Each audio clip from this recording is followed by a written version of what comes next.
If a single slice of pie could expose an entire web of deceit, would you dare to take a bite? Have you ever taken a bite of a familiar pie and suddenly stopped because something felt wrong? For Evan Mallory, it wasn't just disappointment, it was a warning. That morning, he walked into a bakery called Willow and Thyme in a faded shirt and a khaki jacket. No company badge, no security, no trace of being the CEO behind a chain spanning 17 states. Today's location was a branch in the town of Lakefield, Ohio, once a top performer in revenue but recently reporting unusually high profits despite a drop in inventory orders. No one recognized him. A young woman behind the counter called out order number 27 without even looking at the customers. No smile either. Evan simply nodded, took the plate, and sat by the window. The same spot his mother used to sit in at the family's very first bakery 3 decades ago. On the plate was a slice of apple pie. The same pie that helped his mother pay her tuition and keep the family warm through harsh Michigan winters. The crust was golden, the lattice on top carefully arranged, a faint trace of cinnamon in the air. But something was wrong. He drew a knife, made a gentle cut. The filling oozed out like gel, not a single real apple slice in sight, just a sticky, glossy substance with a harsh chemical smell. Evan took a bite, overly sweet, synthetic, followed by a warm, metallic aftertaste. No need for a second bite, no need to argue, no need to raise his voice. He quietly set down his fork, pulled out his phone, and opened the camera. The shot carefully panned from the pie to a faded label beneath the tray. Apple filling, Amber Harvest Supplies. A supplier never approved. What made Evan frown more was the font below, the exact internal typeface reserved for high-level proprietary vendors. This wasn't a mistake. It was a deliberate switch, expertly disguised. In that instant, the past. His promise to his late mother to always preserve the real flavor. And the present, this fraudulent slice, collided. And Evan Mallory knew, today, the truth had started to leak.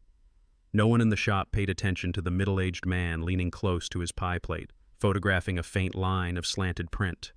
But for Evan Mallory, that line was the first piece of evidence in a carefully orchestrated swap. Amber Harvest Supplies, apple filling, batch, LO3821, a name that had never been approved, a batch code absent from any report he had ever signed. Before leaving the table, Evan slipped the small label into his pocket and wiped his mouth with a napkin. Not because of the taste, but to mask the surge of anger rising behind his temples. Outside, cold winds swept past the sagging signage of small-town storefronts. He stood beside a utility pole, opened his phone, and sent a single message. Juliet, check this immediately. Amber Harvest Supplies. Compare with the vendor list. Trace batch LO3821. Within less than a minute, the typing dots appeared, then her response. Not on the list. No contract exists. Not in any official system. A pause.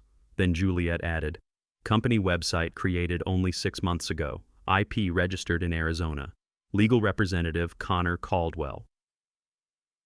Evan froze. That name wasn't unfamiliar. Connor Caldwell was the younger brother of Fiona Caldwell, manager of this location, once honored as the gold standard keeper of the company. In theory, Fiona had no authority to change suppliers. In reality, she had done just that, quietly and systematically. And now, every slice of apple pie sold from this branch was no longer a signature recipe. It was a sweet-coated lie. Evan took a deep breath. What started as a routine quality check was no longer simple. He was no longer a customer, no longer the boss standing on the outside. He had just walked into an intentional substitution scheme, and the people behind it had no idea the owner was standing right among them. Evan returned to the bakery just 17 minutes later, this time not to taste the pie, but to confront the truth. He chose the same table, ordered a cup of black tea, and quietly observed. A server walked by, her eyes slightly wary, perhaps because he had been there too long, or perhaps because something in his expression was starting to give things away. At 11:37, the manager's office door swung open. Fiona Caldwell stepped out, her ash blonde hair neatly pinned up, wearing a burgundy uniform jacket embroidered with the Willow and Time logo. She smiled and approached Evan, but the moment her eyes landed on the pie plate and the label he held in his hand, that smile froze. "Is there anything else I can assist you with?" she asked, her voice still calm. Evan set the label down on the table and slowly pushed it toward her. "I'd like to ask about this filling, and about a supplier named Amber Harvest Supplies." Fiona took a half step back, just enough for Evan to catch a glimpse of fear. She replied, "That's just a temporary source. We had a shipping issue with our primary supplier and had to improvise." "No report, no system update, and no approval either?" Evan asked, his voice revealing a hint of his true tone for the first time. Fiona swallowed. "We're allowed some flexibility during emergencies." Evan pointed at the label. "And the name Connor Caldwell, the person running that company. Is he your brother?" Fiona's silence was confirmation enough. Evan leaned forward and pulled a small card from his wallet, placing it in the center of the table. The company logo gleamed under the light. The text read, "Evan Mallory, founder and CEO." Fiona said nothing. Her face had turned pale, her eyes caught between panic and strained composure, but the real storm was only just beginning. Evan spoke, his voice soft like a breeze passing through. "I didn't come here to taste pie. I came here to find the truth. And today's slice, Fiona, is the first one leading to an entire scheme you're going to have to explain." That afternoon, Evan left the bakery with his employee badge slipped back into his wallet, but in his mind, the pieces of a puzzle were clicking into place at a dizzying speed. On the drive back to the hotel, Juliet called. "I checked the records for Amber Harvest," she said quickly. "The company is registered in Arizona, with no business activity outside supplying goods to the Lakefield branch. Owner, Connor Caldwell." Evan tightened his grip on the steering wheel. Connor, the man who had once appeared in a meeting 3 years ago, back when Evan still considered Fiona one of his most loyal managers. At that time, Evan had rejected Fiona's proposal to overhaul the supply chain because he didn't want to break ties with two long-standing partner farms. "Anything else?" he asked. Juliet hesitated. "There's a contract signed with Amber Harvest that was submitted through the internal system. It's valid. It has your digital signature." Evan froze. "Send me the original file, now." 10 seconds later, the email arrived. Evan opened it and zoomed in on the signature field. He remained silent for nearly a full minute. That signature. It wasn't his. It was a scan, copied from an old document he had signed by hand for a company anniversary event. And only one person had ever kept the original, Miles Greer, his former assistant, the one who was fired for concealing an audit report in 2021. "Juliet," Evan said slowly, "check if Miles has had any contact with Fiona or Connor." The answer that followed hit like a punch. They co-founded the company together. The picture became painfully clear. A staged conspiracy. They had created a shell supplier, used falsified records, operated a shadow system, and profited from every dishonest slice of pie. But what chilled Evan most wasn't the money, it was the betrayal. From people who once sat at his table, shared the very pie his mother used to bake, and now they were swallowing that trust whole, only to spit it back out as a forgery. The next morning, Evan Mallory didn't show up as the CEO. Instead, he walked through the back door of Willow and Time wearing the uniform of an internal quality inspector, his name tag printed with the words, "Graham Ellis, QA Division." A light blue shirt, square-rimmed glasses, clipboard in hand. No one recognized him, not even Fiona, who walked by with a glance before quickly turning away. His goal was clear, to find physical evidence that the substitution had been legitimized within the system.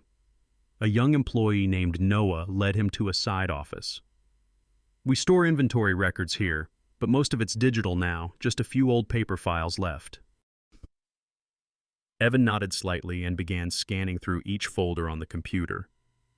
The software was still the company's, but hidden beneath the surface of seemingly valid order codes was an encrypted file disguised under an innocent name, Vendor Tree, Local Support Initiative. When Evan opened that file, a complete list of transactions appeared, over 24 orders from Amber Harvest, all stamped internal only. with none reported to headquarters. He said nothing, simply saved everything to a USB drive, then turned to Noah. "I need to check the cold storage." The young man nodded, though with a hint of hesitation. "Fiona usually handles that herself, but I can unlock it." Inside the cold room, Evan immediately noticed the irregularities. Many boxes lacked proper labels, marked only with handwritten batch codes, LO3821, LO3824, exactly like the ones he'd seen under the pie plate. One of the boxes was dented, and when opened, the filling inside oozed out thick and pungent with a sharp chemical smell. There were no accompanying documents, no nutritional labels. An anonymous stream of ingredients was flowing into the kitchen and becoming the face of his family's brand. Evan stood there for a full minute, not because of the cold, but because the anger in his chest had frozen into something still and heavy. He knew this couldn't be the work of a single branch. Behind those silent tubs of filling was an entire system operating under the illusion of tradition, and now he had begun slicing through that illusion. That afternoon, Evan sat in the employee break room, clipboard still in hand, but his focus had shifted deeper, to the people. He requested a series of routine check-in interviews, a common part of quality inspections. But this time, he wasn't looking for scores. He was looking for the truth hidden beneath rehearsed answers. Through each conversation, everything sounded too perfect. "We love working here. The ingredients are always top-notch. Ms. Fiona is an excellent manager." The responses were nearly identical, as if printed from a script. No one seemed nervous, no one said anything worth noting, until she walked in.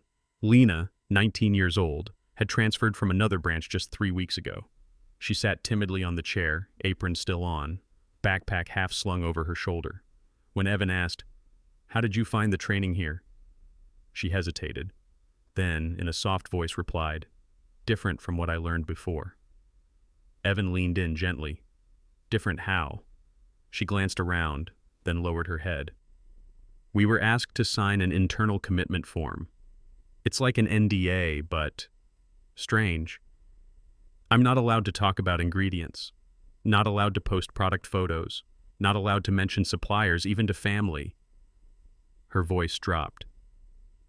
Carlos, the assistant manager, once raised questions about the pie filling. 2 days later, his hours were cut to 4 per week. Then he disappeared. Evan took notes. His heartbeat slowed, each beat like a warning pulse beneath the surface. "So if you were worried about product quality, who would you report it to?" Lena looked at him, almost afraid. "Ms. Fiona," she said. "She told us keeping everything internal is how we build a sustainable culture." Evan closed the folder. The lesson was clear. The silence wasn't accidental. It was engineered, sustained through fear, fabricated discipline, and a promise of unity. And young people like Lena were living in it, unaware that, for the first time, someone was truly listening. On Thursday morning, before the staff had even finished stacking the day's first trays of pastries, a plain white truck rolled into the back lot of the shop. Evan had been waiting for this moment ever since Lena mentioned the early delivery truck no one was allowed near. Today was not a scheduled delivery day, and certainly not a time when a new shipment should appear in silence. From a hidden spot near the ice machine, Evan watched. The driver wore a gray hoodie, no ID badge, silently unloading box after box onto a dolly. He didn't use the front entrance, heading instead straight for the side door leading into the kitchen. Fiona appeared, said nothing, simply nodded and reached to lock the cold storage door immediately after the dolly was wheeled inside. No staff member spoke up. No one questioned anything. Evan stepped forward, stopping at the entryway. "I need to see the delivery invoice," he said. Fiona turned, her eyes widening for a split second before regaining composure. "All data has already been updated into the system," she replied, each word landing like a protective shield. "I'd still like to see the printed copy. That's standard inspection protocol," Evan pressed. "Not necessary," Fiona said, her voice colder. "We followed procedure." Evan didn't raise his voice. He simply looked at her for a long moment, then calmly reached into his coat, pulled out the real badge, and placed it on the stainless steel counter. Evan Mallory, CEO and founder. The air froze. Fiona stood still, breath caught. A brief flush, then pale. Her fingers clenched the edge of her apron. But she didn't flee. "If you want to talk," she exhaled, "let's go to the break room." Evan nodded. There was no need to pretend anymore. What remained now was to open the door filled with hidden lies and see who had been inside, helping to keep it shut for the past 4 months. The small break room behind the kitchen was unusually quiet, filled only with the low hum of the refrigeration unit and the cold glow of fluorescent lights. Fiona closed the door and stood facing Evan, as if trying to control her breathing. "You don't have to make a big deal out of this," she began, her voice stretched tight like a string. "We were just trying to adapt." Evan said nothing. He pulled a product label from his pocket, a printed screenshot of the vendor list, and a copy of the forged contract bearing his falsified signature. "Is this adaptation or deliberate deception?" Fiona looked at the papers, then raised her eyes. "Ingredient costs have gone up nearly 60%. If we kept the original supplier, this location would be in the red. I chose a solution that would keep the shop alive." Evan's tone turned icy. "By boiling down artificial sugar into apple filling and serving it under the name that belonged to my mother?" Fiona stepped back, then spoke through clenched teeth. "No one complained. No one got sick. We chose the most reasonable path." Evan leaned forward, his gaze locking onto hers. "No one complained because no one knew. But I know, and I will not let this continue." Just then, Marcus, the morning shift supervisor, tapped lightly on the door, whispering, "There's a team from headquarters outside." "Juliet is with 2 people in suits and someone from legal." Evan stood up. "Good. Get the entire staff out to the front counter. We need to make everything clear." In less than 15 minutes, every employee had gathered near the front of the shop. Evan stood in the middle of the cafe, no cap, no glasses, no more disguises. He spoke with a steady, clear voice. "I'm Evan Mallory, founder of Willow and Thyme, and as of this moment, the Lakefield location will be temporarily closed for internal investigation." A few people gasped. One covered their mouth. Fiona, standing at the end of the line, had no defenses left in her eyes, only the cracks of something breaking. Evan looked around.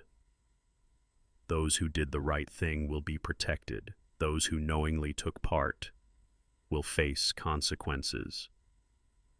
A faint breeze slipped through the recently closed door, carrying with it the scent of cinnamon and the unmistakable aroma of a truth that had finally spilled from the oven.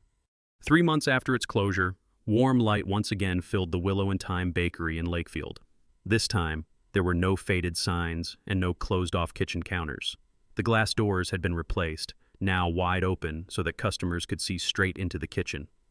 On the stainless steel shelves, every bin of ingredients bore bright red QR codes. One scan revealed the origin, the farm, and the harvest date. The ovens were open, sending waves of scent through the air. No longer the smell of artificial filling, but the aroma of real cinnamon, real apples, star anise, and a hint of melting butter. Evan Mallory stood near the back wall of the kitchen, arms gently crossed, observing in silence. Beside him, Dion, a former prep cook now wearing a chestnut-colored polo shirt embroidered with the words Operations Manager, wiped his hands as he spoke. "Revenue's up 32% compared to before we closed.